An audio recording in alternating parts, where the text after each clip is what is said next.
মামা, এই কান ধরছি, আর কোনোদিন তোমার খাবার চুরি করে খাবো না। সোনাপুর জঙ্গল। এই জঙ্গলেই বসবাস করতেন এক বাঘ মামা। সে তার দুটো ভাগ্নে শিয়াল গুড্ডু আর ডমরু শিয়ালকে নিয়ে থাকতো। সেখানে আর কোনো প্রাণী ঢুকতে পারত না। ভাগ্নে ডমরু আর গুড্ডু শিয়াল শিকার করে আনতো, আর বাঘ মামা সেগুলো খেত। একদিন বাঘ মামা একটা মাংসের টুকরো হাতে নিয়ে বলল, আহা, খেয়ে একদম পেট ভরে গেছে। এই মাংসের টুকরোটা আর খেতে পারছি না, কিন্তু এটা রাখি কোথায়? বনের মাঝে কিছু দুষ্টু প্রাণী আছে, ওরা টের পেলে আমার মাংসের টুকরোটা চুরি করে নিয়ে যেতে পারে। আমি বরং এগুলো লুকিয়ে রাখি। দুষ্ট বাঘ এই কথা বলে মাংসের টুকরোটা লুকিয়ে ফেলল। অন্যদিকে বাঘ মামার মাংস লুকোনো দেখে গুড্ডু শিয়াল বলল, দেখেছিস ভাই, কেমন করে বাঘ মামা মাংসের টুকরোটা লুকিয়ে ফেললো? বেটা, আমরা ওনার জন্য শিকার এনে দেই, অথচ আমাদের না দিয়ে মাংসের টুকরোটা লুকিয়ে রেখেছে। আরে, তুই চিন্তা করছিস? বাঘ মামাকে মাংসের টুকরোটা লুকিয়ে চলে যেতে দে। রাত হলে আমরা দুজন ওটাকে চুরি করে সাবার করে দেব। দুষ্ট শিয়াল এই কথা বলে খুশিতে নাচতে লাগলো। এইদিকে দিন গড়িয়ে রাত হলো।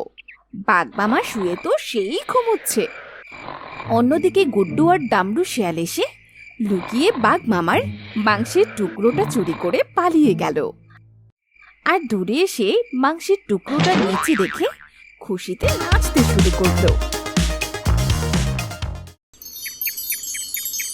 পরের দিন সকালবেলা বাঘ মামা ঘুম থেকে উঠে চলে এলো সেই জায়গায় যেখানে সে মাংসের টুকরোটা রেখেছিল।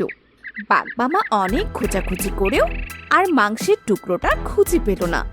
তখন বাঘ মামা রেগে গিয়ে বলল, আরে, মাংসের টুকরোটা তো এখানেই রেখেছিলাম, তাহলে গেল কোথায়?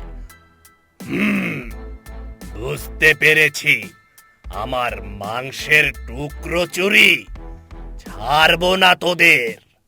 যদি একবার ধরতে পারি তাহলে তোকে চিবিয়ে খাবো। বাঘ এই বলে যখন গর্জন করতে থাকে তখন শিয়াল গুড্ডু আর ডামরু এসে বলে, কি হয়েছে মামা? তুমি এমন সাত সকালে চিৎকার কেন করছো? চিৎকার কেন করব না? কোনো পাজি বদমাশ আমার মাংসের টুকরোটা চুরি করে নিয়ে গেছে। কি বলো মামা? আমরা এত কষ্ট করে তোমার জন্য শিকার আনি, আর সেই মাংসের টুকরো কে নিল? বেটা গুড্ডু আর ডামরু, তোরা দিন দিন বসে খেয়ে বেশ অলস হয়ে গেছিস। তোরা তো পারিস আমার খাবারগুলো পাহারা দিয়ে রাখতে, তাহলে তো আর চুরি হয় না। আমি বলি কি মামা, আমরা তো তোমার গুহার পাশেই ঘুমিয়েছিলাম। যদি কেউ তোমার মাংসের টুকরো চুরি করতে আসতো তাহলে আমরা তোমাকে জানাতাম তো বাঘ মামা।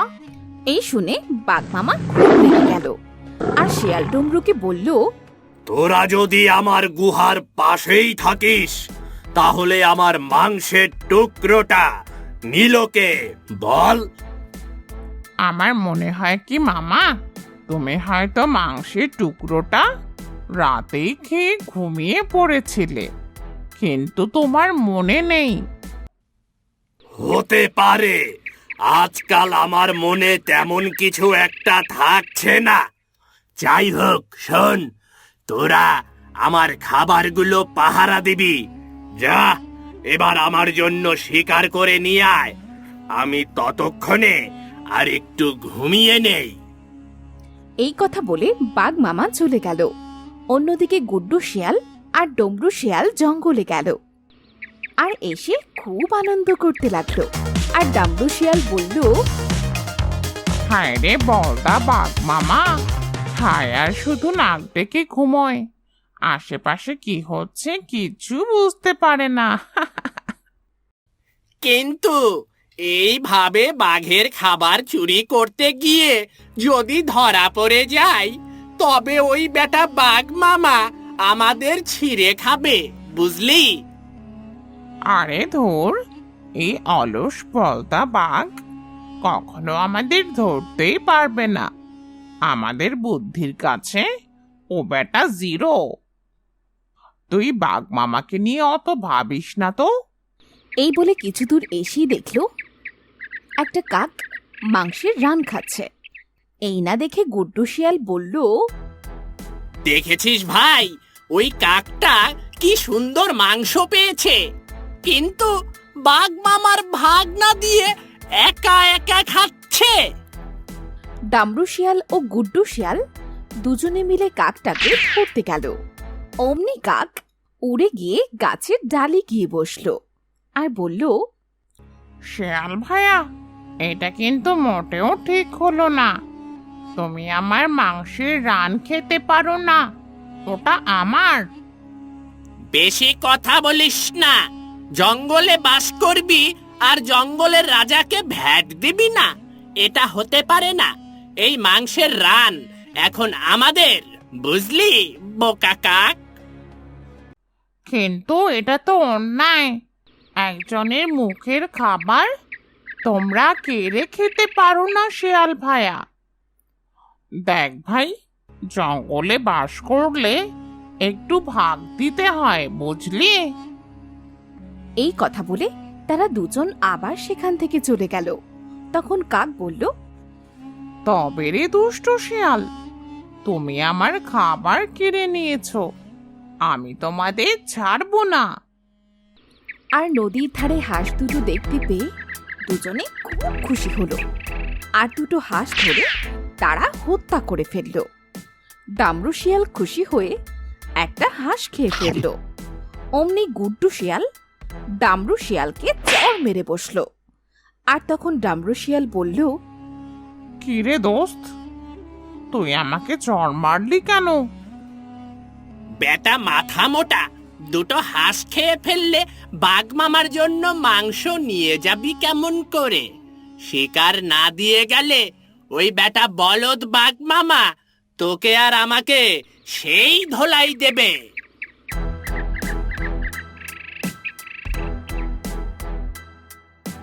সিংহ দাদার বাড়িতে আজ দাওয়াত খেয়ে পেট এমন ভাবে ভরে গেছে, মনে হয় রাতে আর খেতে হবে না। এই কথা বলে বাঘ তার গুহায় প্রবেশ করলো আর এসে দেখলো একটি হাঁস পড়ে আছে। তখন বাঘ বলে, বুঝেছি, গুড্ডু শিয়াল আর ডামরু শিয়াল আমার জন্য এই হাঁসটা রেখে গেছে, কিন্তু আমি খাবো কেমন করে? পেটটা যে ভরে গেছে। আচ্ছা, এই হাঁসটা এখন থাক, সকালে ওটাকে দিয়ে নাস্তা করা যাবে। এই বলে বাঘ মামা ঘুমিয়ে পড়ল।